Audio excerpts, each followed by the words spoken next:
Hey, I'm Kev, and welcome back to MXGP3 and the penultimate round. The MX2 season round, the Charlotte Motor Speedway. It definitely is a bit more like a supercross track than motocross track, as here we are with packed grandstands. They're going to do well under the lights as we prepare for a qualifying effort. We've got a set of mounts that end the track, and this is definitely something different from MXGP2. I don't remember on a track like this, only Qatar really relates. Being very purpose built. Maybe Assen as well, where last time out the Hammer was crowned the MX2 champion after a flawless weekend, at least in the races. Not quite in qualifying. Look how wide open this track is. It's like a Roval, a road oval course that we would see around how wide open it is and then how tight it becomes in the infield section for the Charlotte track. But this is pretty awesome to see. Did not know at all that they raced around here. It's a bit like Global Rally Course where they race, you know, around oval tracks as well. Try and have the appeal there. So it looks like MXGP at least trying it. This Charlotte round, at least last year. Not sure if it's been retained for this year. But it's nice to see. Because you've got late evening here, as you can see, with all the lights around, and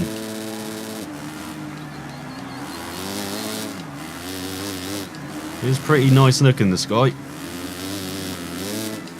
To come to the end of the lap, it's like 1 minute 40.4 is the fastest so far. It's going to the last corner. It's going to take me a while to get that right. This Hammer does a mid 41, a second off the pace. It's not going to be a good qualifying effort, I feel. As always, he's just in the top 5 though. Ahead of Tonkov, Fernandez, Petrov, Jonas and Bernardini with Bogues and Covington outside the top 10. But it's our French rival who is first, trying to grab that second spot in the championship ahead of Hernans, who's in 4th, the Britain 3rd. Of course, that Swiss rider is right up there on our fellow Suzuki in 2nd. South African 3rd team looking downward to saying 17th. Honda in 19th and Trepepe in 21st, just behind Gitterman.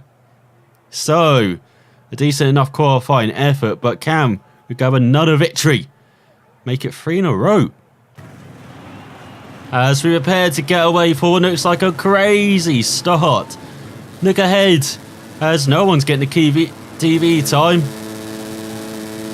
Look how wide open that is. You can fit a couple of football fields, American football fields, inside that. As we approach the 3rd corner, giving to the inside line here as the Frenchman gets the whole shot. Let's get bash our way back into the top 10. Trying to get into the top 5 as all Bogues is down, the Dutchman. And fellow KTM rider, South African, is down, and now the Yamaha, the Belgian rider, is down. We've got casualties already. As you're in 4th, all go wide though, using the billboard to stay on the track. Just about as Trepepe is down, the Italian. And the Hasvano, so dropping down to 9th there, got taken by the Kawasaki, but we get past our fellow Suzuki rider, at least temporarily. You make up a couple of positions, go up into 6th, we're battling for the top 5 as well. Here comes Bogues from nowhere. Was that Jonas? Was that Erlins? Who knows? As Covington is down in his home race. The American. The only American in the field. It's going to be very disappointing for the home crowd. So it's battling for the top 5 still here, down in 7th. Maybe not got the front running pace that we had in Assen last time out.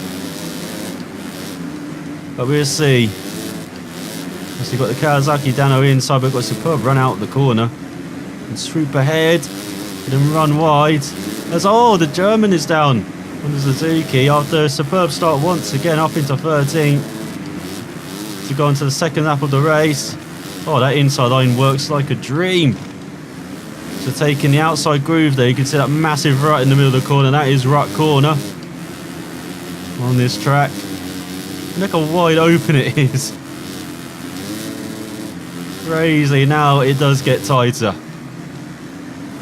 Go into the left. Back into the top 5. You can see a podium right in front with Herdins. I think that's the Brit. And the Husqvarna. Result, we go wide once again into that corner. Covington is down again on home turf. The South African is down once again. Those two seem to be causing trouble for each other. Result, that's way too much speed. We've got the outside line. Maybe we can take the inside to Herdins. Not quite. The Dutchman holds on to go over the jump. Oh, he goes very wide though. Just about clinging to the track surface. We're up into 4th. Again, Herdins making an uncharacteristic mistake. Don't often see that in his MX2 career. Often saw it. So we've got, I think the French one, the Yamaha ahead as well.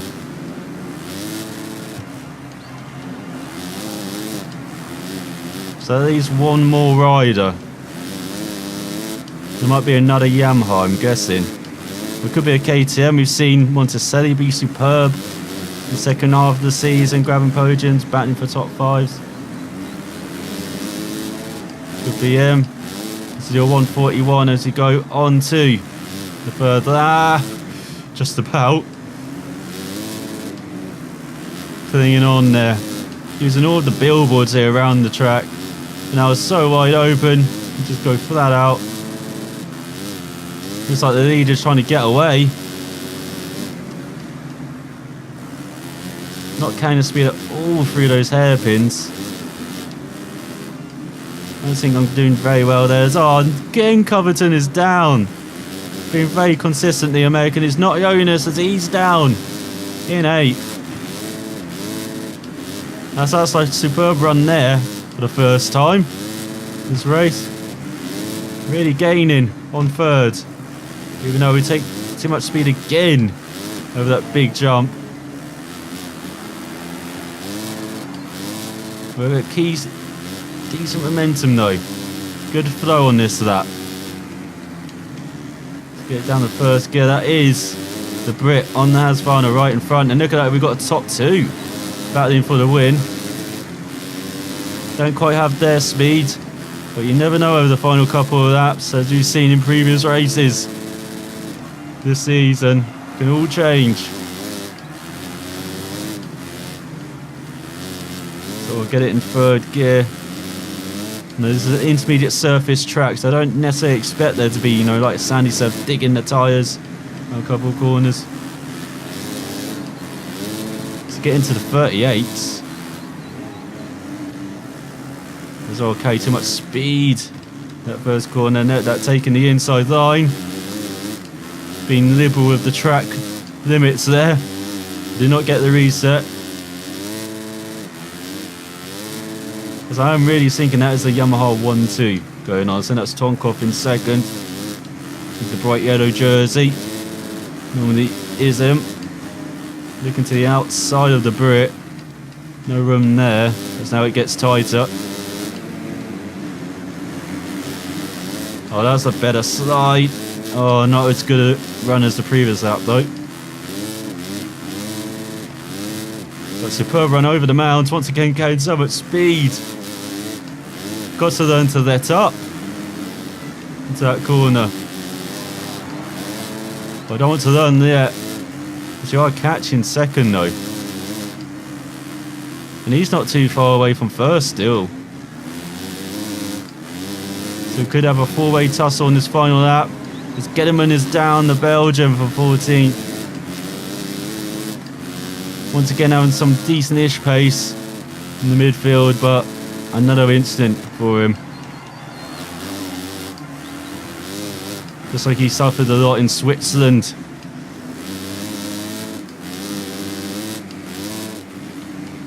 So it really is closing up for 2nd.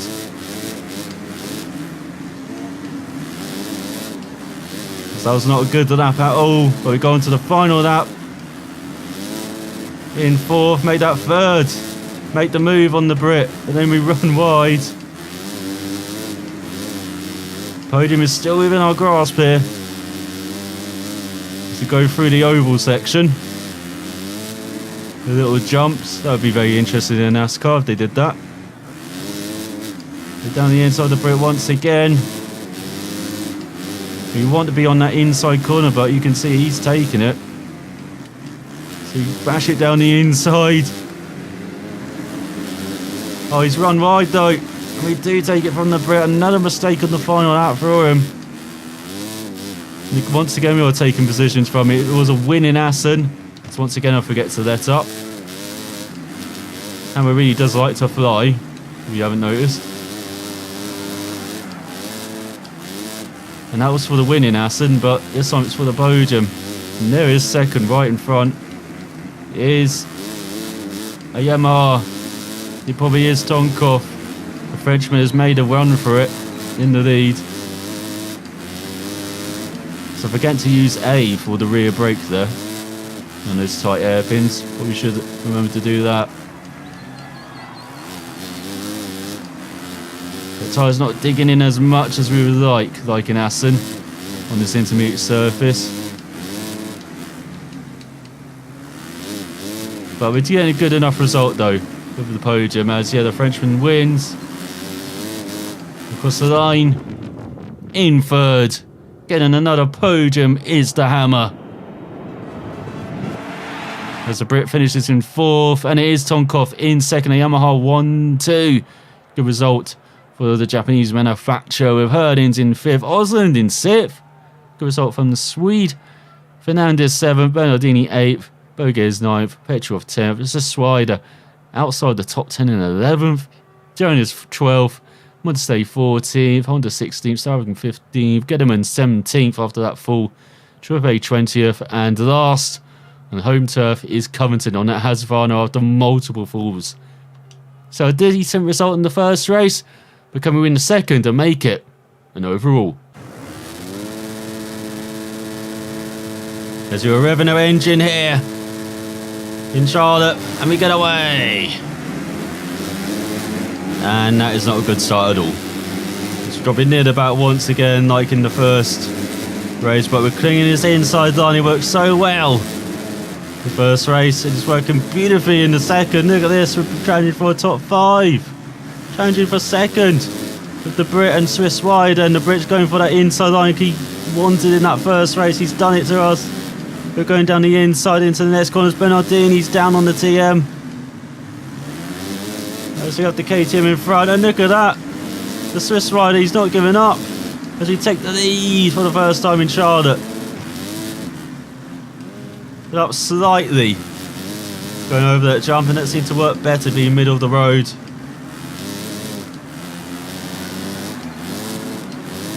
As we go into the second half of the lap, that out the left-handers. Oh, Monticelli, Tonkov down from 5th.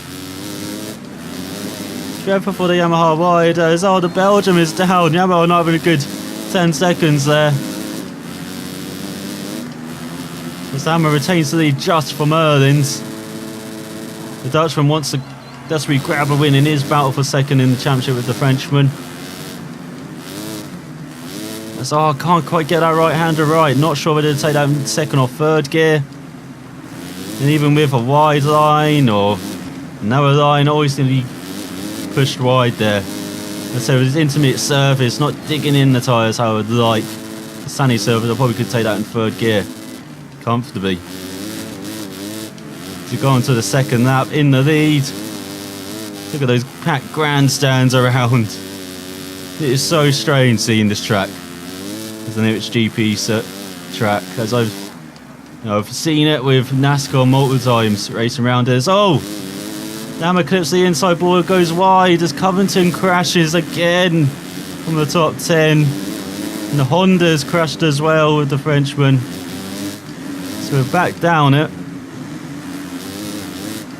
But oh, nice move up into second. Or was that temporarily? As we get bashed down the inside. And then we give it back. There's the hammer. You give it to him, he gives it immediately back. So back up into second. Now chasing down Herlings for the win.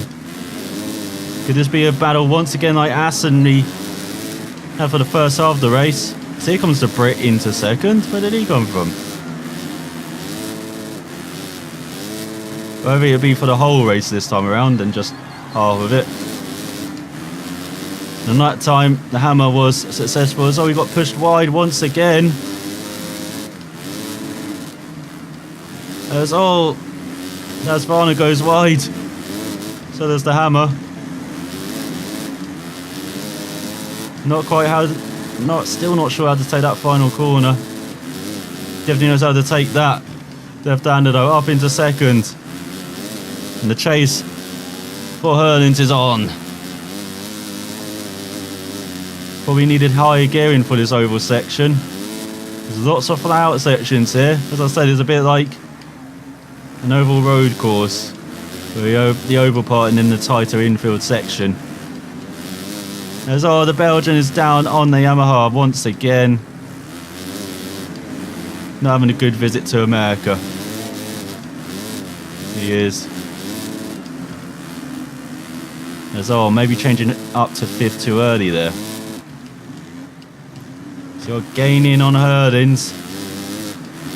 The Dutchman just in front by a couple of seconds. Oh, you're getting closer to a second. It's flat out through that left-hander. Another hairpin. Using some of the rear brake there to get the bike round. Get that rear wheel round. And again, seems to work well. But that seems to be Dutchman's strengths, those hairpins. Oh, and here we go, getting challenged again by Zach Jonas. He really is pushing us. That's a better line into that right-hander. Turning in early, sweeping in third gear. Now we're going to take a wider line here and cut it back. Seems to be better. Still not perfect. That's too much of a shortcut. And this penultimate lap. Dropped him down to third. And maybe Herlings has won this battle. So flat out struggling to keep the bike upright though. Trying to use the rear brake but just out of the groove. Forced us wide. As Monticelli is down the Italian.